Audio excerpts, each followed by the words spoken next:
આજ સુધી આપણે એઆઈને એક સ્માર્ટ કેલ્ક્યુલેટર કે કદાચ એક સર્ચ એન્જિન તરીકે વાપર્યો છે. તમે સવાલ પૂછો અને એ જવાબ આપે. પણ હવે જરા વિચારો. કલ્પના કરો કે એઆઈ આપણું જુનિયર સહકર્મી બની જાય.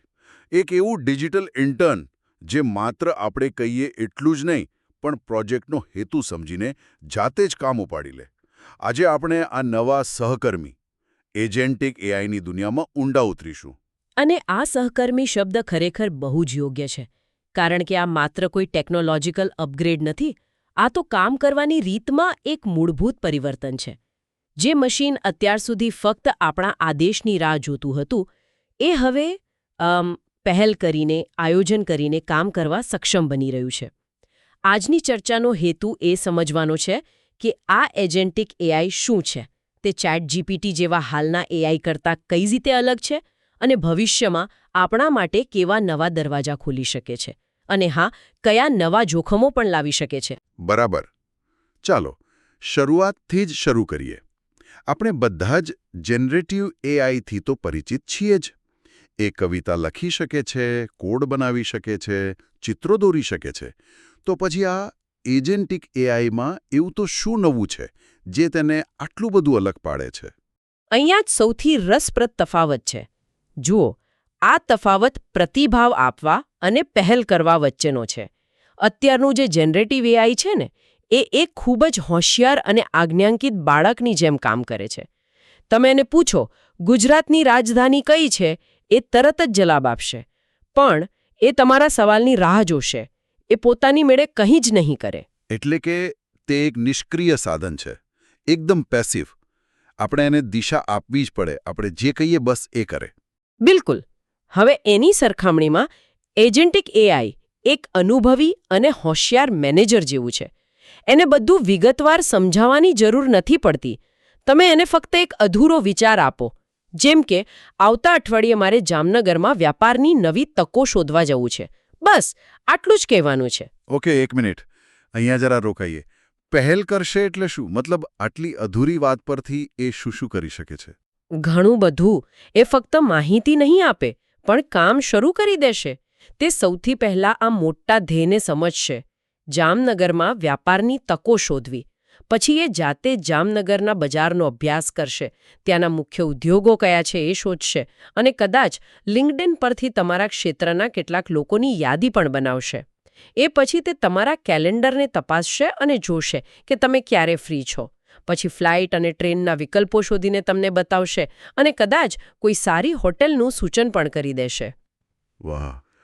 એટલે કે એની ખૂબી જે છે કે તમે એને અધૂરી વાત કહો તો પણ તે આખો પ્લાન બનાવીને કામ પૂરું કરી દે છે. એ માત્ર જવાબ નથી આપતું, એ તો પરિણામ આપે છે. એકદમ સાચું. તે એક આદેશને એક સંપૂર્ણ પ્રોજેક્ટમાં ફેરવી નાખે છે, અને આ જ વસ્તુ એને ક્રાંતિકારી બનાવે છે. આ તો ખરેખર અકલ્પનીય લાગે છે.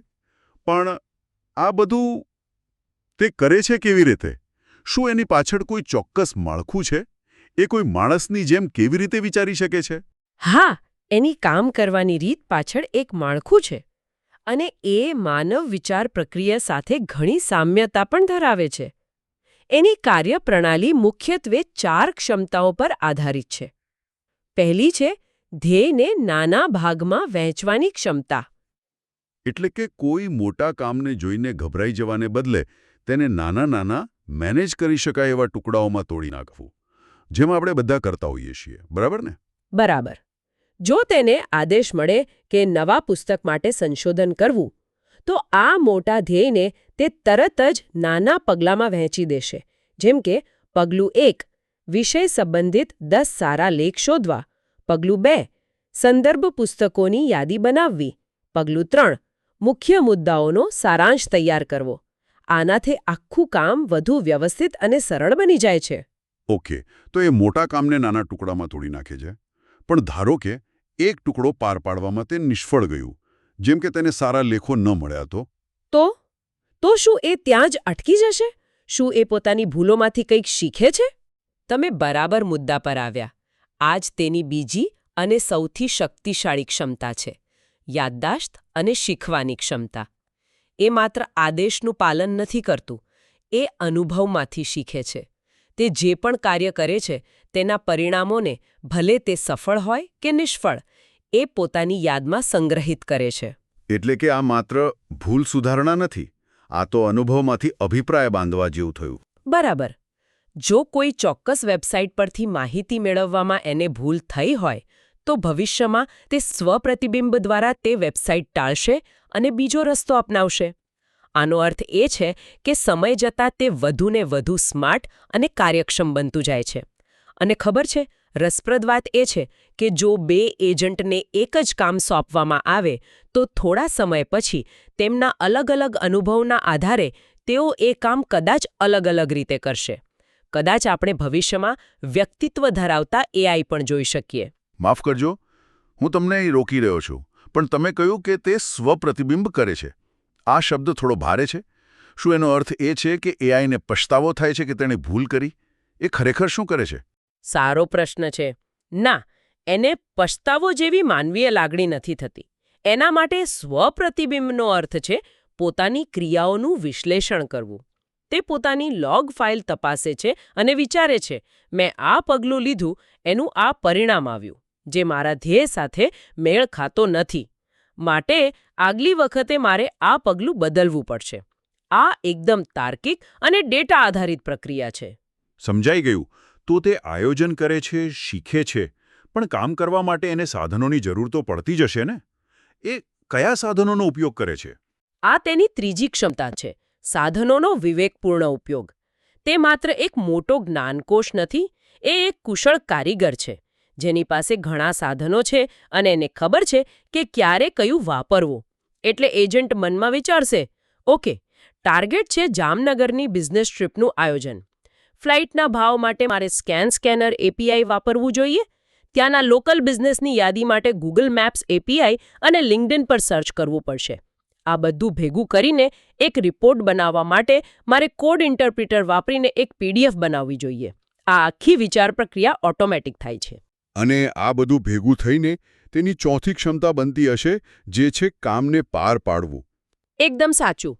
ચોથી ક્ષમતા આ બધાને જોડે છે. અમલ અને પુનરાવર્તન. યોજના બનાવ્યા પછી અને સાધનો પસંદ કર્યા પછી તે તેને અમલમાં મૂકે છે. અને જો અમલ દરમિયાન કોઈ સમસ્યા આવે તો તે હાર માનતું નથી. તે પાછું ફરે છે, પોતાની યાદદાશ્ત તપાસે છે, યોજનામાં ફેરફાર કરે છે અને ફરીથી પ્રયત્ન કરે છે. બરાબર? કોઈ જિદ્દી માનવીની જેમ જે પોતાનું ધ્યેય પૂરું કરવા માટે સતત મહેનત કરતો રહે. આ ચાર ક્ષમતાઓ ભેગી મળીને તેને આટલું શક્તિશાળી બનાવે છે. તો હવે મોટા ચિત્રની વાત કરીએ. જો એઆઈ આટલું સક્ષમ બની રહ્યું છે, તો ભવિષ્યમાં આપણી ભૂમિકા શું હશે? શું તે આપણી નોકરીઓ નહીં લેશે? આ પ્રશ્ન સ્વાભાવિક છે. ટૂંકા ગાળામાં તે આપણી કામ કરવાની રીતને સંપૂર્ણપણે બદલી નાખશે. દાખલા તરીકે, સંપૂર્ણ સ્વાયત્ત ઓફિસની કલ્પના કરો. તમે ફક્ત આદેશ આપો કે આપણી નવી પ્રોડક્ટ માટે એક માર્કેટિંગ સ્ટ્રેટેજી તૈયાર કરો, અને એઆઈ એજન્ટ જાતે જ બજારનું સંશોધન કરે, સ્પર્ધકોનું વિશ્લેષણ કરે, ગ્રાહકોના પ્રતિભાવો વાંચે અને એના આધારે એક વિગતવાર રિપોર્ટ, એક પ્રેઝન્ટેશન અને સોશિયલ મીડિયા માટે પોસ્ટ પણ તૈયાર કરી દે. એટલે કે જે કામ કરવા માટે આખી ટીમને અઠવાડિયાઓ લાગતા હતા, એ કદાચ કલાકોમાં થઈ જશે. પણ ઓફિસ સિવાયના ક્ષેત્રોમાં, જેમ કે શિક્ષણમાં, એનું શું? શિક્ષણ ક્ષેત્રે તો તે ક્રાંતિ લાવી શકે છે. એક વ્યક્તિગત એઆઈ ગુરુ તરીકે તે કામ કરી શકે છે. તે દરેક વિદ્યાર્થીની શીખવાની ગતિ અને એની નબળાઈઓને સમજીને એના માટે ખાસ અભ્યાસક્રમ તૈયાર કરી શકે છે. જો કોઈ વિદ્યાર્થીને ગણિતના કોઈ પ્રમેયમાં તકલીફ હોય તો તે એને સમજાવવા માટે 5 અલગ અલગ રીતો અને ઉદાહરણો શોધીને આપશે. આ સાંભળવામાં તો બહુ સારું લાગે છે, પણ શું આનાથી શિક્ષણનું જે માનવીય તત્વ છે એ જ ખતમ નહીં થઈ જાય? એક શિક્ષક જે પ્રેરણા અને સહાનુભૂતિ આપે છે, એ એક એજન્ટ ક્યાંથી લાવે? તમારો મુદ્દો ખૂબ જ મહત્વપૂર્ણ છે. અને એનો જવાબ એ છે કે એજન્ટિક એઆઈનો હેતુ શિક્ષકને બદલવાનો નથી, પણ તેમને વધુ શક્તિશાળી બનાવવાનો છે. શિક્ષક પોતાનો સમય પેપર તપાસવા કે અભ્યાસક્રમ ગોઠવવા જેવા કામોમાંથી બચાવીને વિદ્યાર્થી સાથે વ્યક્તિગત રીતે જોડાઈ શકે છે, તેમને પ્રેરણા આપી શકે છે. એટલે કે એઆઈ શું ભણાવવું તે સંભાળી શકે છે, જ્યારે શિક્ષક કેવી રીતે ભણાવવું અને શા માટે ભણવું તેના પર ધ્યાન કેન્દ્રિત કરી શકે. અને વિજ્ઞાન અને સંશોધનના ક્ષેત્રમાં ત્યાં તો એની શક્યતાઓ અપાર હશે, ખરું ને? બિલકુલ. સર્જન અને નવીનતામાં તે વૈજ્ઞાનિકો માટે એક અમૂલ્ય સહાયક બની શકે છે. નવી દવાઓ માટે લાખો સંભવિત સંયોજનોનું વિશ્લેષણ કરવું, મોંઘા લેબ પ્રયોગો પહેલાં એનું સિમ્યુલેશન કરવું અને પ્રયોગોના પરિણામોમાંથી પેટર્ન શોધવી. આ બધા કામ તે ખૂબ જ ઝડપથી કરી શકે છે, જેથી વૈજ્ઞાનિકો પોતાનો સમય મોટા પ્રશ્નો પર કેન્દ્રિત કરી શકે. આ બધું સાંભળીને ખૂબ જ ઉત્સાહ થાય છે. પણ સાચું કહું તો સાથે સાથે થોડો ડર પણ લાગે છે. કારણ કે આ બધું કરવા માટે આપણે આ એજન્ટને આપણા કેલેન્ડર, ઈમેલ, કંપનીના ડેટા અને કદાચ આપણા બેંક ખાતાની એક્સેસ પણ આપવી પડશે. આ તો બહુ મોટું જોખમ નથી? તમે સૌથી મોટા અને સૌથી જટિલ પ્રશ્ન પર આવી ગયા છો. આ ટેકનોલોજી જેટલી શક્તિશાળી છે તેટલી જ જવાબદારી અને સુરક્ષાની ચિંતાઓ પણ ઊભી કરે છે. મુખ્યત્વે 2 મોટા પડકારો છે. પહેલો છે ભૂલની જવાબદારી. એ કેવી રીતે? કલ્પના કરો કે કોઈ કંપની એક AI એજન્ટને શેરબજારમાં વેપાર કરવાનો આદેશ આપે છે. એજન્ટ પોતાની બુદ્ધિ વાપરીને એક ખોટો નિર્ણય લે છે, જેનાથી કંપનીને કરોડોનું નુકસાન થાય છે. તો આ નુકસાન માટે જવાબદાર કોણ? જેણે આદેશ આપ્યો હતો તે યુઝર, જેણે તે એજન્ટ બનાવ્યો હતો તે ડેવલપર, કે પછી ખુદ એજન્ટ? અત્યારે કાયદાકીય રીતે આનો કોઈ સ્પષ્ટ જવાબ નથી. અને બીજો, અને મારા મતે વધુ ગંભીર પ્રશ્ન સુરક્ષાનો છે. જો કોઈ હેકર આ એજન્ટ પર નિયંત્રણ મેળવી લે તો? હા, એ બીજો અને કદાચ વધુ ચિંતાજનક પ્રશ્ન છે, સુરક્ષા અને દુરુપયોગનો.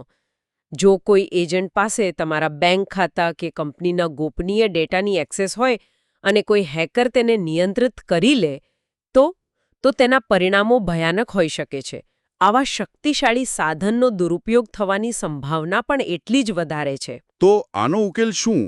શું આપણે આ ટેકનોલોજીથી દૂર રહેવું જોઈએ? દૂર રહેવું એ વિકલ્પ નથી, કારણ કે તેના ફાયદા પણ એટલા જ મોટા છે.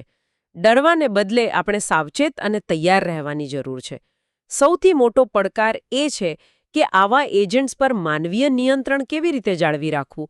આપણે એવા નિયમો અને ટેકનોલોજી બનાવવી પડશે જે સુનિશ્ચિત કરે કે આ એજન્ટ્સ પારદર્શક રીતે કામ કરે, તેમની ક્રિયાઓનું ઓડિટ થઈ શકે અને સૌથી મહત્વનું, એક ઓફ સ્વિચ હંમેશા માણસના હાથમાં રહે. ટૂંકમાં કહીએ તો આપણે એક એવા યુગ તરફ જઈ રહ્યા છીએ જ્યાં AI માત્ર એક સાધન નહીં, પણ આપણી સાથે કામ કરનાર એક સક્રિય કર્તા બનશે. એક એવો સહયોગી જે આયોજન કરી શકે છે, ભૂલોમાંથી શીખી શકે છે અને સ્વતંત્ર રીતે કાર્ય પણ કરી શકે છે.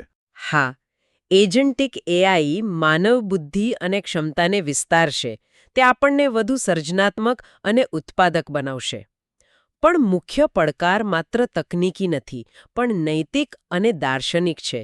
એ સુનિશ્ચિત કરવું કે આ અપાર શક્તિનો ઉપયોગ માનવ કલ્યાણના માર્ગે થાય, જેથી આ ડિજિટલ સહકર્મી ખરા અર્થમાં માનવ જીવનને સરળ અને સમૃદ્ધ બનાવી શકે. ખૂબ જ સરસ રીતે તમે આખો વિષય સમજાવ્યો. આ ચર્ચાના અંતે હું શ્રોતાઓ માટે એક વિચારવા જેવો પ્રશ્ન મૂકવા માંગુ છું. જરૂર.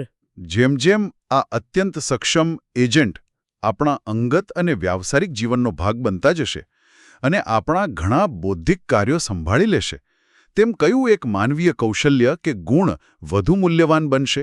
ઓછું નહીં. અત્યંત સક્ષમ AI એજન્ટની દુનિયામાં માનવનું અનન્ય અને બદલી ન શકાય તેવું યોગદાન શું હશે?